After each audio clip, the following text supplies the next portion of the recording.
Hello friends, welcome to Indian study पर आपका स्वागत है। दोस्तों, आज की इस वीडियो में मैं आप लोगों के लिए हिंदी का टेस्ट लेकर के आया हूं, जो कि आपके आने वाले एग्जाम यूपीएसआई के लिए बहुत ही ज़्यादा इंपॉर्टेंट है। वीडियो को एंड तक जरूर देखिएगा, क्योंकि लास्ट में मैं आपसे क्वेश्चंस भी पूछूंगा और उसका आंसर आपको कमेंट बॉक्स में बताना होगा। साथ ही साथ इस वीडियो की पीडीएफ डिस्क्रिप्शन में टेलीग्राम चैनल का लिंक दिया हुआ है, वहां से आप प्राप्त भी कर सकते हैं। तो चलिए दोस्तों, स्टार्ट करते हैं और देख लेते हैं पहला क्वेश्चन। पहला क्वेश्चन से आपका कि गौरव का पर्यायवाची शब्द आपको बताना है कि गौरव का पर्यायवाची शब्द क्या होगा। तो गौरव का पर्यायवाची शब्द हो जाएगा सर आपका लाघव। दूसरा ऑप्शन करेक्ट।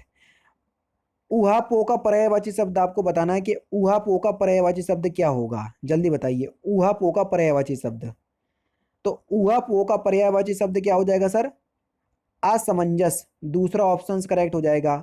अश्व का कौन सा पर्यायवाची नहीं है? जल्दी बताओ, यहाँ पर बी ऑप्शन लिखा हुआ है ये।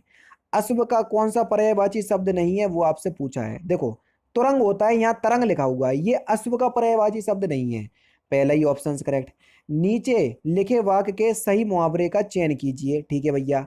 आखिर एक दिन अत्याचार का भी अंत होता है और अत्याचारी अपने दुष्कर्मों के लिए स्वयं फिल इन द ब्लैंक्स के स्थान पर आगे पंक्तियों को बढ़ाना है और बताना है। स्वयं सिर धुनता है। पहला ही ऑप्शन यहाँ पर आपका बिल्कुल करेक्ट हो जाएगा। दो समीपवर्ती वर्णों के मेल से जो विकार या परिवर्तन होता है उसको हम क्या कहते हैं सर? जल्दी बताओ। तो उसको हम क्या कहते हैं? उसको हम संधि कहते हैं सर। चौथा ऑप्शन यहाँ पर आपका बिल्कुल क्या हो जाएगा सर? करेक्ट हो जाएगा। कौन सा सर?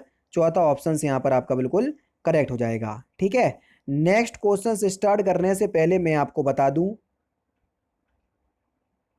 दोस्तों आप सभी लोग जानते हैं कि हिंदी जो है वो UP triple S C PT में भी आनी है और यूपीएसआई में भी आना है, और यूपी अभी हाल ही में एसएससी जीडी की भरपूर वैकेंसी आई है, उसमें भी आना है। तो मैं एसएससी जीडी के लिए एक प्रैक्टिस सेट बुक बता रहा हूं, जो कि बहुत इंपॉर्टेंट है आपके लिए, है ना। उस बुक को अगर आप परचेज कर लोगे तो आप अभी बस प्रैक्टिस स्टार्ट कर दो, तो आप लोगों के लिए बहुत यूजफुल होगा। दोस्तों आप सभी लोग जानते हैं एसएससी जीडी में बम्पर वैकेंसी आई है, और ऐसे मौके बार बार नहीं आते। और मौके को जब आपके सामने आया है, उस मौके को हमको किस तरीके से लेना है कि हम अपनी एक सीट सुनिश्चित कर पाएं, वो मैं आपको बता रहा हूं कि आपको किस तरीके से एसएससी जीडी में एक अपनी सीट सुनिश्चित करना है और वर्दी पहनना है। ठीक है। सबसे पहले तो आप ये जान लीजिए, एसएससी जीडी के through CRPF, BSF, SSB, CISF, ITBP, NIA, Assam rifle, इन सभी में आपको जॉब जो है वो दी जाती है। ठीक है।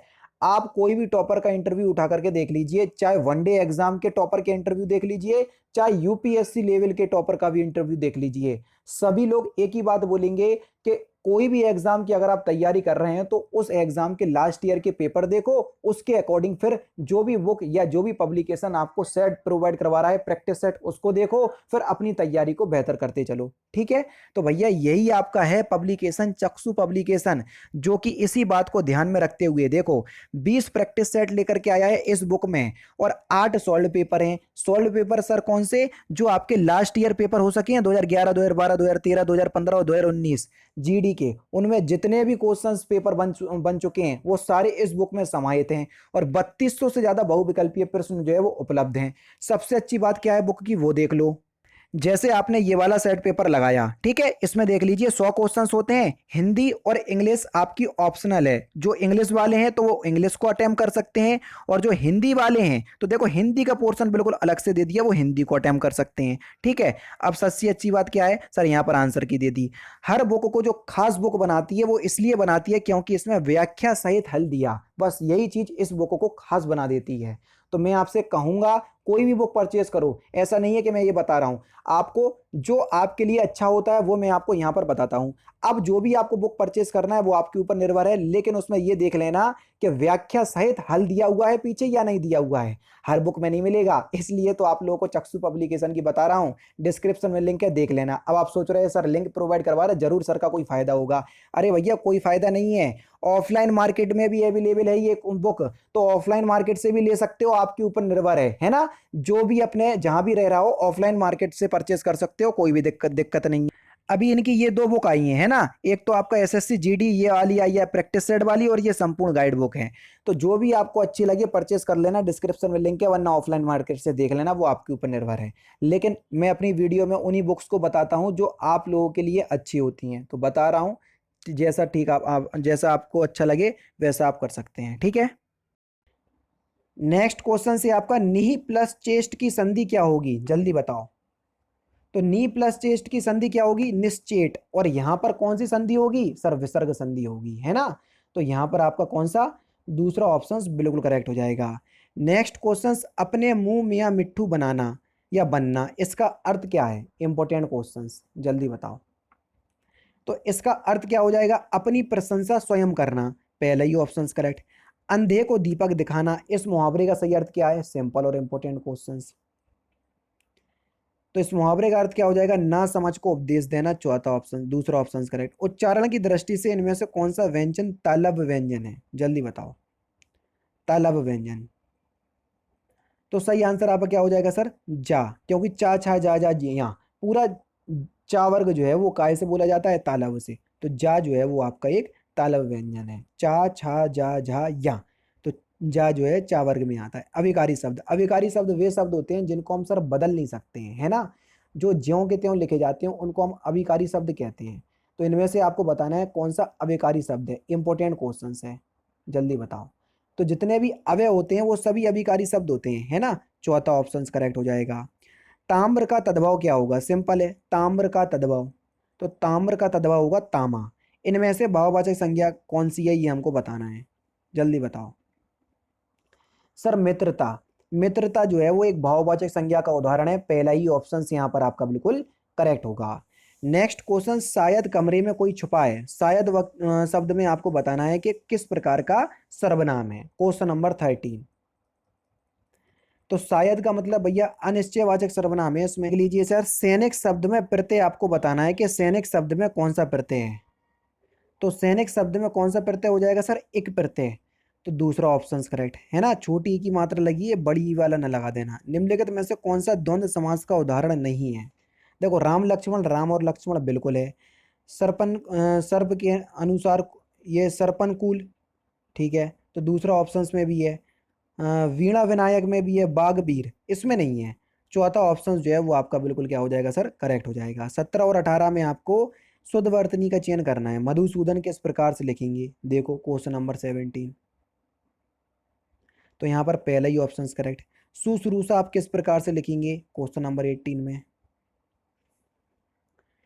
तो यहाँ पर भी सर आपका पहला ऑप्शन करेक्ट हो जाएगा। नेक्स्ट क्वेश्चन, अंधे के हाथ बटेर लगना, इस मुहावरे का, इस लोकोक्ति का सही अर्थ क्या है। तो सही आंसर हो जाएगा आपका बिना मेहनत के ही उपलब्धि प्राप्त होना, दूसरा ऑप्शन करेक्ट। किस क्रम में मुहावरा नहीं है, जल्दी बताओ। समझ पर पत्थर पड़ना, असरफियाँ लुटें कोयले पर मोहर, हाथों के तोते उड़ना, या भागीरथ प्रतन। तो सही आंसर हो जाएगा सर आपका असरफियाँ लुटे कोयले पर मोहर, तीसरा ऑप्शन यहाँ पर आपका बिल्कुल क्या हो जाएगा, करेक्ट हो जाएगा। ये सही क्रम में मुहावरा नहीं है। नेक्स्ट क्वेश्चन, व्यक्तिगत पत्र पे पता कहाँ लिखा जाता है, शुरू में ही लिखा जाता है भैया, पहले ही ऑप्शन करेक्ट। प्रार्थना पत्र में सबसे पहला शब्द कौन सा होता है, सेवा में, पहला ही ऑप्शन करेक्ट। कई बार लिखा होगा कॉलेज में या स्कूल में। हिंदी की उत्पत्ति किस अपभ्रंश से हुई, स्वर से यानी अपभ्रंश से हुई, दूसरा ऑप्शन करेक्ट। संविधान की किस अनुसूची में राजभाषाओं को सम्मिलित किया गया, 8वीं अनुसूची में, दूसरा ऑप्शन करेक्ट। संतोष से बढ़कर सुख नहीं, ये वाक्य किस प्रकार का है। तो ये जो है वो एक प्रकार का सरल वाक्य है, दूसरा ऑप्शन करेक्ट। पहचाने कैसे, अनअकैडमी पे आओगे पता चलेगा किस तरीके से पहचाना जाता है। फूल ही फर ही ना बैत, यद्यपि सुधा वर ही जलद में कौन सा अलंकार है। तो यहाँ पर सर आपका विशेषोक्ति अलंकार है, दूसरा ऑप्शन करेक्ट। रीति काल में रस संप्रदाय का प्रथम आचार्य कौन है, जल्दी बताओ। तो सही आंसर आपका क्या हो जाएगा सर, केशव दास, तीसरा ऑप्शन करेक्ट। दीनदयाल विरद संभारी किस छंद का एक चरण है, इंपॉर्टेंट क्वेश्चंस। तो सही आंसर हो जाएगा सर चौपाई चंद, है ना। दूसरा ऑप्शन करेक्ट। 16 मात्राएं होती हैं इसके प्रत्येक चरण में। सुनो क्या तुमने यह खबर सुनी, गांधी जी जो राष्ट्रपिता थे उनका निधन हो गया, शोक महाशोक। उपयोग पंक्ति में किस विराम चिन्ह का प्रयोग हुआ है? देखो कितना बेहतरीन क्वेश्चन है। विराम चिन्ह ये है शोक महाशोक में, बताओ भैया। तो यहाँ पर सर कौन सा विराम चिन्ह का प्रयोग हुआ है? देखो सुनो, सुनो के बाद देखो ये जो छोटा सा चिन्ह लगा हुआ है, छोटा सा चिन्ह यहाँ पर जो लगा हुआ है उसको हम क्या बोलेंगे? तो वो अल्प विराम का चिन्ह है, ठीक है। अब यहाँ पर पूछा है उपयुक्त वाक्य में किस विराम चिन्ह का प्रयोग नहीं हुआ है? पूर्ण विराम भी आपको देखने को मिल गया। उद्धरण चिन्ह जो आपका हुआ है ये उद्धरण चिन्ह, ये उद्धरण चिन्ह कहलाता है ना। विस्मयादि बोधक चिन्ह जो है वो विस्मयादि बोधक चिन्ह, जो डंडा बिंदी होती है उसको विस्मयादि बोधक चिन्ह बोलते हैं, ठीक है। अर्ध विराम का प्रयोग नहीं हुआ है, ठीक है। तो दूसरा ऑप्शन करेक्ट। अल्प विराम का प्रयोग किसमें सही हुआ है? जल्दी बताओ, अल्प विराम का प्रयोग किसमें सही हुआ है? Question number 30। अच्छा अब कब मिलेंगे? दूसरा ऑप्शन यहाँ पर आपका बिल्कुल करेक्ट है। निम्नलिखित में से कौन सा शब्द सदैव स्त्रीलिंग में प्रयुक्त होता है? इंपॉर्टेंट क्वेश्चन, जल्दी बताओ। तो सही आंसर आपका क्या हो जाएगा सर? बनावट। यहाँ पर आपका तीसरा ऑप्शन करेक्ट है। राजभाषा अधिनियम कब पारित किया गया? जल्दी बताइए, राजभाषा अधिनियम कब पारित किया गया? Question number 38। तो ये सन 1963 में पारित किया गया। तीसरा ऑप्शन यहाँ पर आपका बिल्कुल करेक्ट है। जो देखा नहीं जा सके वाक्यांशों के लिए एक शब्द क्या होगा? तो उसको बोलेंगे अदृश्य। दूसरा ऑप्शन करेक्ट। और लास्ट क्वेश्चन जो व्याकरण जानता हो, तो वाक्यांशों के लिए एक शब्द क्या होगा? इस क्वेश्चन का आंसर जो है आप मुझे कमेंट बॉक्स में बता दीजिएगा, ठीक है। तो दोस्तों ये थे आपके 40 हिंदी के इंपॉर्टेंट क्वेश्चंस जो कि मैंने आज की वीडियो में आपको कंप्लीट करवा दिए। वीडियो अगर आपको अच्छी लगी हो तो प्लीज़ दोस्तों वीडियो को लाइक और शेयर जरूर कर दीजिएगा। तो दोस्तों फिलहाल की वीडियो में तो सिर्फ इतना ही। अगर आपको वीडियो पसंद आए तो प्लीज़ दोस्तों वीडियो को लाइक कीजिए, शेयर कीजिए और साथ ही साथ हमारे चैनल को सब्सक्राइब करना ना भूलें, क्योंकि मैं रोजाना इसी तरह के वीडियोस आप लोगों के लिए लाता रहता हूँ। नमस्कार दोस्तों, जय हिंद, जय भारत।